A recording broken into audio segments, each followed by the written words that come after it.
nouvelle vidéo qui sera le book haul du mois d'août. Et comme pour le bilan, je le tourne un petit peu en avance puisque je n'ai pas l'intention de m'acheter d'autres livres au mois d'août. J'avais fait des précommandes que j'ai finalement annulées parce que c'était pas du tout pratique pour moi. Je les commanderai plus tard, c'est pas bien grave. Mais voilà, du coup je vous le tourne en avance puisque j'ai pas du tout l'intention d'arracher d'autres livres pour le mois d'août. Sachant du coup que le mois d'août a été plutôt un mois hyper raisonnable puisque j'ai 10 livres. Franchement, 10 livres, c'est hyper raisonnable me concernant, sachant que j'en ai acheté 2 qui n'étaient absolument pas prévus au programme. Du coup, les livres qui étaient prévus au programme, j'en ai décalé certains que je me procurerai plus tard pour toujours rester dans le plus raisonnable possible. Bref, on va commencer tout de suite et on ne s'attarde pas trop parce que je voudrais aller vite. Je commence du coup par celui-ci, il s'agit de People We Meet on Vacation de Emily Henry aux éditions Hauteville.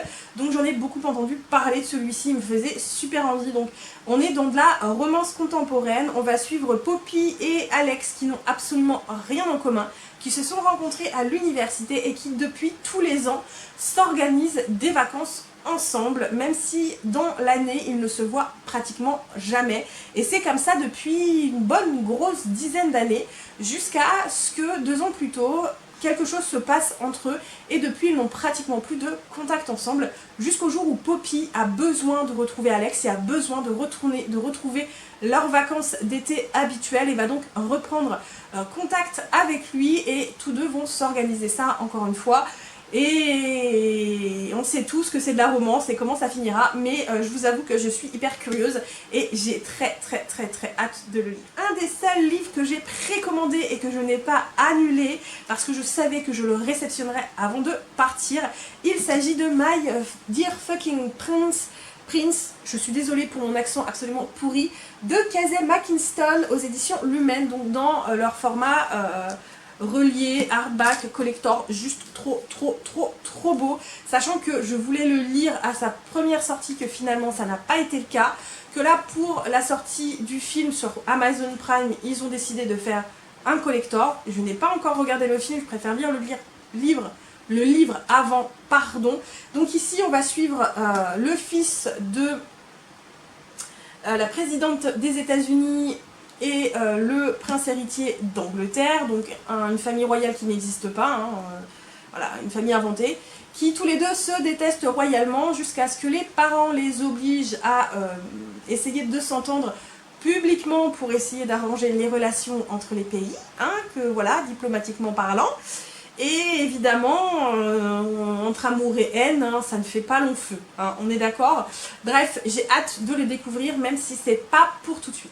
Achat absolument obligatoire que je ne pouvais pas attendre celui-ci, il était hors de question que je ne l'ai pas. Il s'agit du tome 13 de Mercy Thompson, donc La Faucheuse d'âme de Patricia Briggs. Et vous le savez, dès qu'ils sortent en format poche, je n'attends pas, je me les procure parce que je ne peux pas attendre. C'est vraiment ma saga chouchou, ma saga doudou que je peux lire et relire sans discontinuer tellement j'aime cette saga. D'ailleurs j'ai prévu de relire toute la saga, on est d'accord, donc voilà. Bref, c'était un achat obligatoire. Un peu un achat obligatoire également, il s'agit de ce petit hors-série qui est le fleuve d'argent de S.A. Chakraborty aux éditions de Saxus dans leur collection reliée.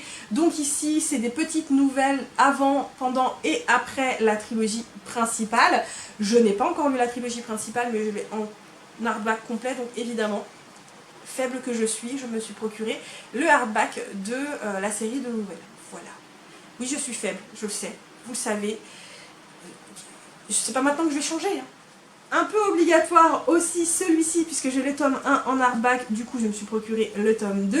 Il s'agit du grand maître de la cultivation démoniaque de Mo Xiang Tongxiu aux éditions Bookmark. Donc ici on retrouve nos 2 protagonistes à la suite des aventures du tome 1 que je n'ai toujours pas lu. Oui, je sais, encore une fois je suis faible.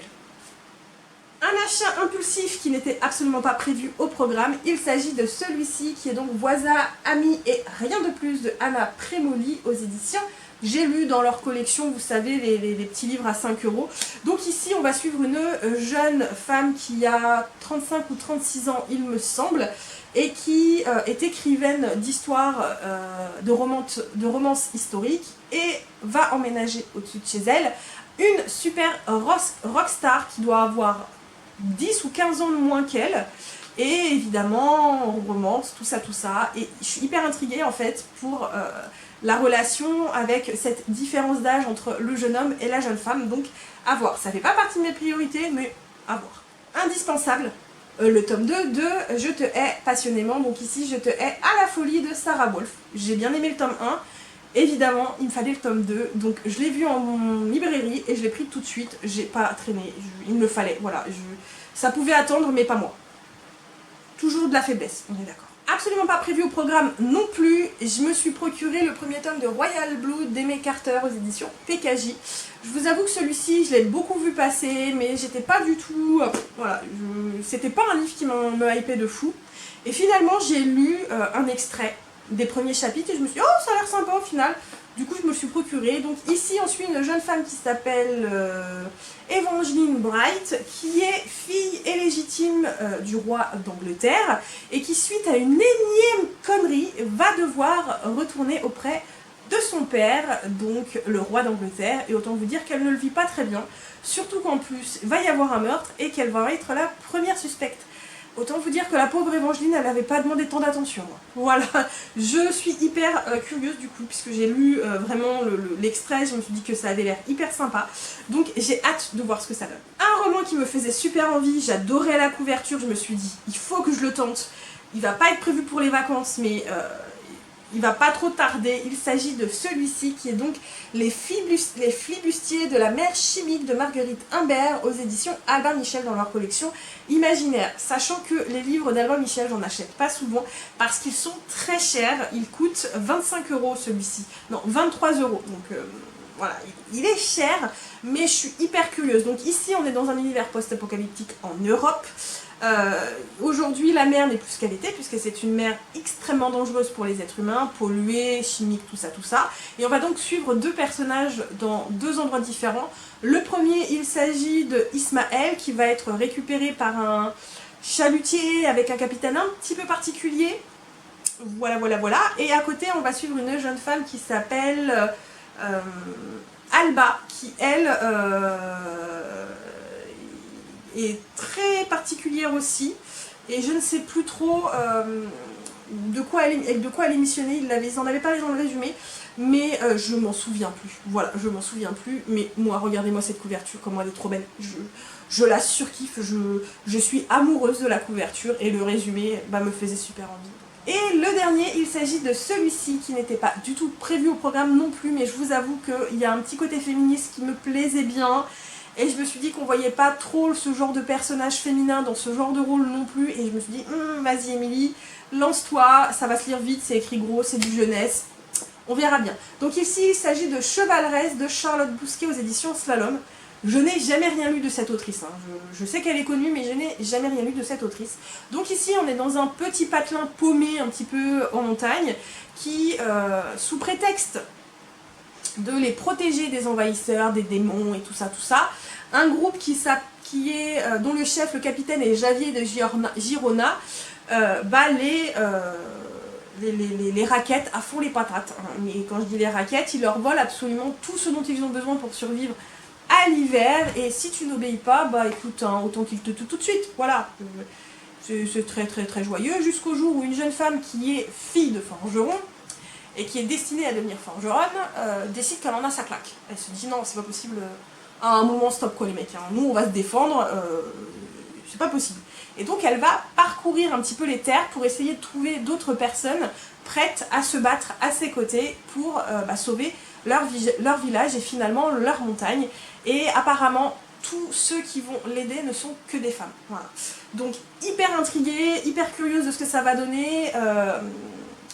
je me tâtais à le mettre dans ma valise, mais j'en ai déjà pas mal et je peux pas en mettre plus parce que j'ai pas trop de place non plus dans ma voiture.